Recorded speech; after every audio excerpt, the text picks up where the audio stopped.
Here he is, friends. He got his suit back just in time. And no matter what happens in his life, he gets absolutely no respect.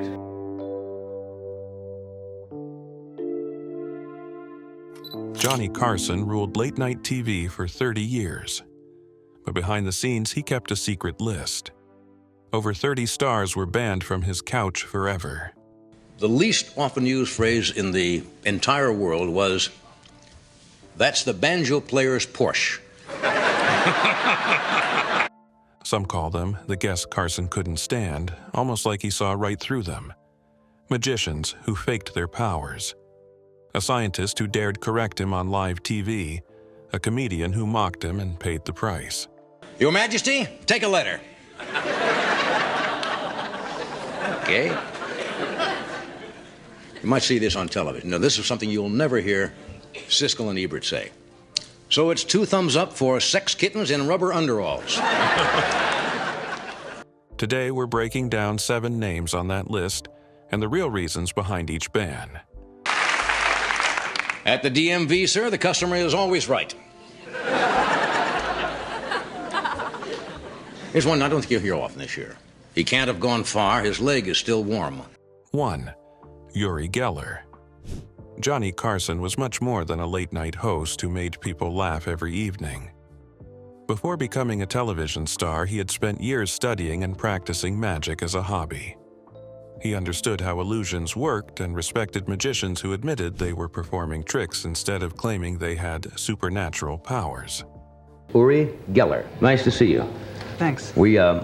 That experience made Carson very skeptical whenever someone claimed to have real psychic abilities. I do my best. And of course, I'm really talking about time now. Mm-hmm. For instance, if I had time to bend a nail, an hour, 2 hours, or unlimited time, then it'll happen in the end. Mm-hmm. And it's really not only up to my mood, but up to the people who are...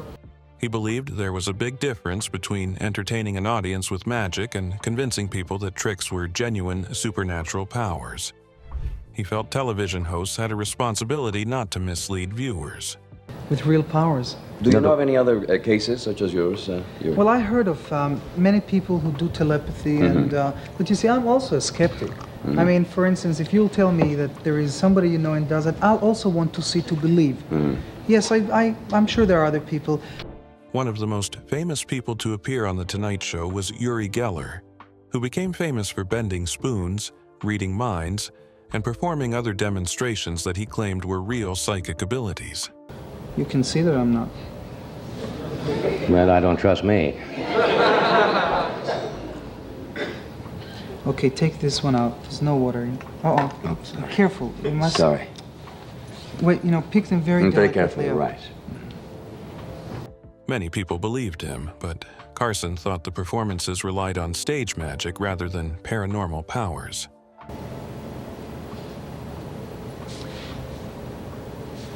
Wait.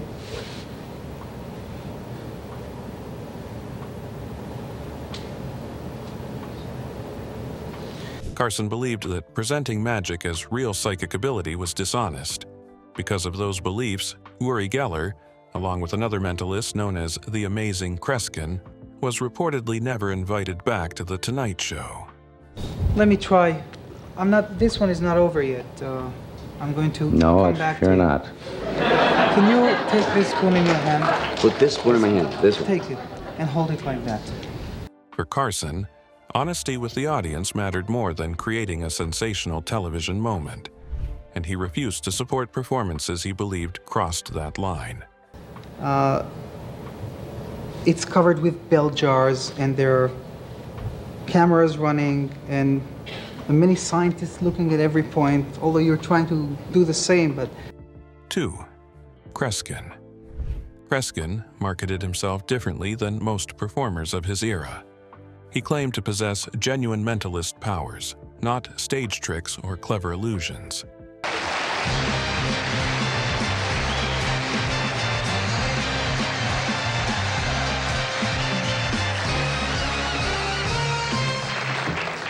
Title, right? How are you, Amazing? That, you know, you really start something. I can't go on an airline, everybody says. Carson didn't buy any of it. He viewed mind-reading claims as dishonest performances dressed up as real supernatural ability, meant to fool a trusting audience. People that were at the scene of the crime. In most of those incidents, as I talk about in the book, you never hear how well they did. They didn't do too well in retrospect, but of course the headlines is the psychic came into town and tried to help out. But they were asking me about... Because Carson understood real magic techniques so well, these acts couldn't slip anything past him during a live broadcast. They immediately say tomorrow, well, Kreskin's in league with something else that's evil, which is what we're trying to fight by releasing it in you. I think you're in league with something, Kreskin. No way, John, but I'm going to show something. What are you going to do over here? John?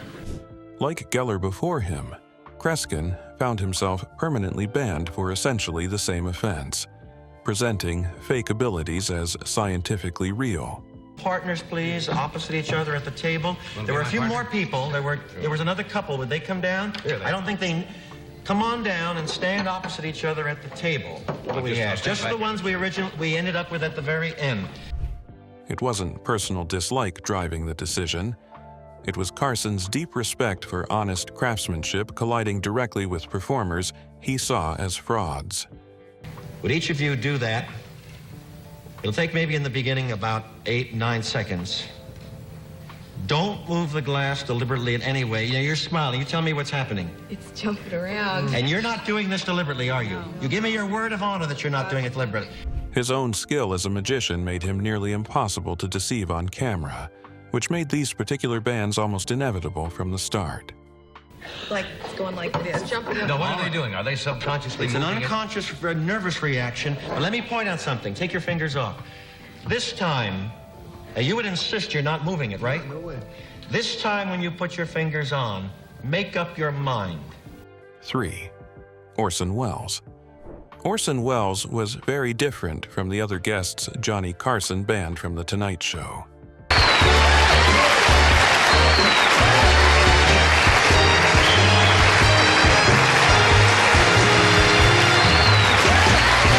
He was not just another celebrity stopping by for an interview. Carson admired Welles for many years and considered him one of his biggest heroes. Their friendship grew over time, and Welles became a familiar face on the show after first appearing regularly in 1978. Yeah, a lot of people can't read. You know, reading on radio is another talent. It is.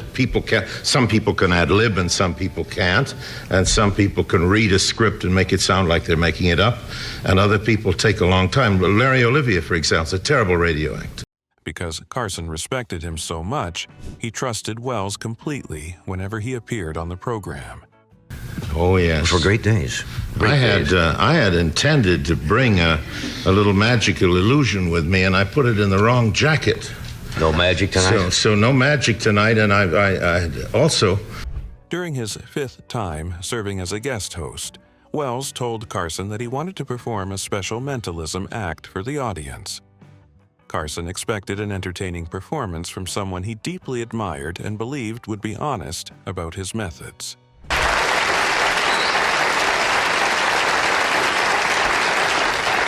Orson just suggested during the break, the thing would be most apropos would be the shadow, which you did on radio. Yeah. After the show, Carson reportedly learned that Welles had secretly used audience plants during the performance.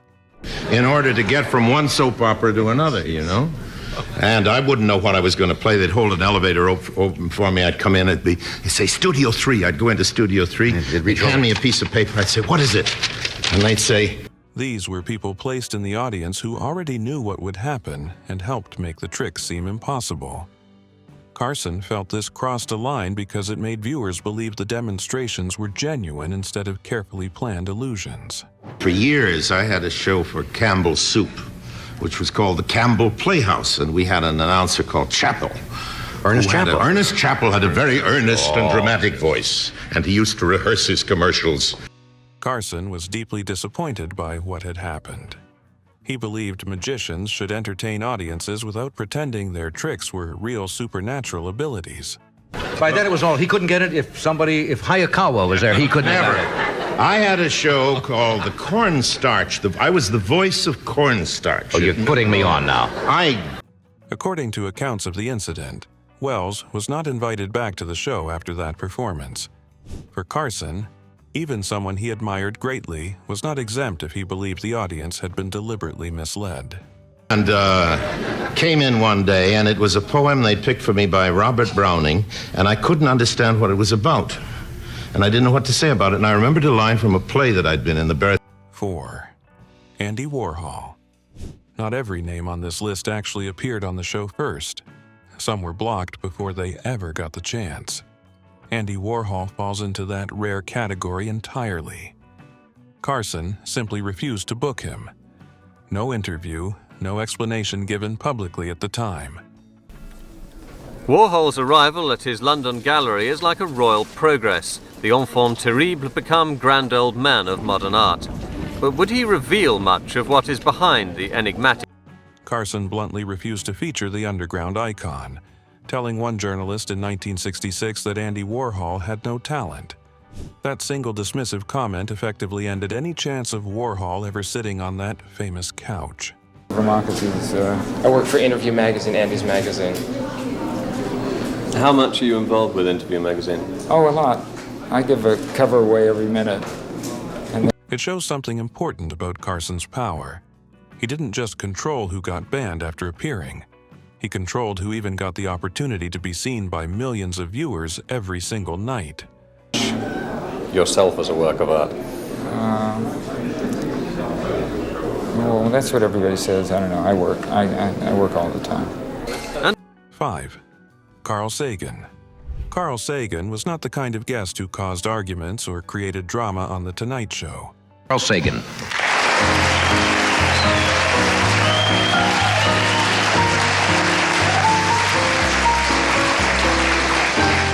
Your name was discussed. He was a highly respected astronomer who explained science in a way that ordinary people could understand. Over the years, he became a popular guest, and both Johnny Carson and the audience seemed to enjoy his appearances. Of them is that sort of the 11-year-old in me loved them, but they could have made a better effort to do things right. A lot of different aspects of things. In 1986, Sagan returned to the show to talk about the much-anticipated return of Halley's Comet. Uncritically. Well, that's really what it was. It was a shootout, wasn't it? A Western in outer space. Sure. Good guys versus the bad guys. But my sense is that every picture which touches on science could do that, and at the same time, just a little. During their conversation, he corrected Carson twice while discussing facts about the famous comet. Physical conception of what's going on? A lot of people are sort of annoyed that physicists should lay any constraints on what we could do in the future. But I think the way to look at it is... The corrections were not hostile, but they happened on live television in front of millions of viewers, making the moment feel uncomfortable. And the idea is simply to look at a lot of stars, or carve up the sky into little pieces and look at each piece and see if there's a message coming to us. Carson smiled and continued the interview professionally, but many reports later suggested he did not appreciate being corrected on air. They do not diminish in... Well, they do. They diminish by what's called the inverse square law, so it goes twice as far, it's a quarter as intense. But somebody with a receiver... With a powerful and receiving antenna. Although the two men had shared years of friendly conversations, some accounts claim Carson felt embarrassed by the exchange. Somebody could be seeing Burl right now, walking around on the sides of his feet, 30 in a dress. And judging us. And judging us and saying, well, Og, I think we got trouble. According to those reports, Sagan was never invited back to The Tonight Show after that appearance, bringing an end to what had once been a warm and successful relationship. I mean, now you can get into thousands of light years and millions of light years. That's right. A light year is about 6 trillion miles. The distance to the nearest star, as we said, is about 4 light years. The distance to the center of the Milky Way galaxy that we're part of. 6. William Shatner. Shatner's ban wasn't planned or dramatic. He simply broke nearly every unwritten rule of the show in one single appearance. You're a hit. And in Star Trek, it went how long? Well, it really only went 3. It's been rebroadcast so many times, it seems like it's been on forever. Of course, your series has been on for... And it seems like forever. During his 1983 visit, Shatner made the mistake of speaking monotonously for 4 minutes straight, ignoring the natural back-and-forth rhythm of a talk show. They could close down the series. That's true, and I didn't certainly want to go up into the air. What I did want to do was be chased by the airplane. Sure. They said the prop, which is the propeller, as you know, going around. Then came a second mistake. He turned his back on Carson to talk directly to fellow guest Buddy Hackett instead. But you know, they get along just fine. They know exactly what they're doing all the time. You know, with the helmets on and the glasses and the things they say, they know exactly what they're doing. I mean... Finally, Shatner mentioned that his current TV series aired on ABC, a rival network to NBC. The old mission ploy. The old I have a mission ploy. But I was going home. Well, what kind of a mission is that? My wife had called me that a mouse... He disregarded the unspoken rule that guests could mention a non-NBC show, but never the network itself airing it. 3 separate violations in one appearance were enough. Shatner never returned to that particular couch again. Mammoth, and I ran after it. Why would you do that, Bill? Well, I don't wear anything when I sleep at night. And I had this ski pole in my hand. And I had the blood. 7. Dana Carvey. Carvey spent years building a comedy career partly around impersonating Carson on Saturday Night Live sketches. For a while, Carson actually tolerated it. How many guys here want to be seen accused? Stop. Keep me up. I never see 2 drunken cowboys in a bar going, "Hell, Bob, I've been sipping my Budweiser all night. And I've been meaning to tell you." Then came a specific 1990 sketch that crossed a line. It portrayed Carson as out of touch, unhip, and clueless, alongside his real competitor, Arsenio Hall. Or New York, because you walk more. People do talk to themselves a lot. Yeah, as there's they a walk lot down of the people spitting up on themselves, and I carry hankies just to be nice. When I went out there, I wanted to take a train to Connecticut to visit. Carson wasn't a fan of the portrayal at all. He reportedly said he didn't talk like that and didn't use those kinds of expressions himself. I did Paul McCartney when I was... Paul McCartney, the Beatles? The Beatles. I did the Beatles essentially when I was about 8 years of age, when they came on. Well, I know Ford Mop here, youngster, right here in our show, the Beatles, you know, and they came... After that particular sketch aired, Carvey was permanently banned from Tonight, according to the book.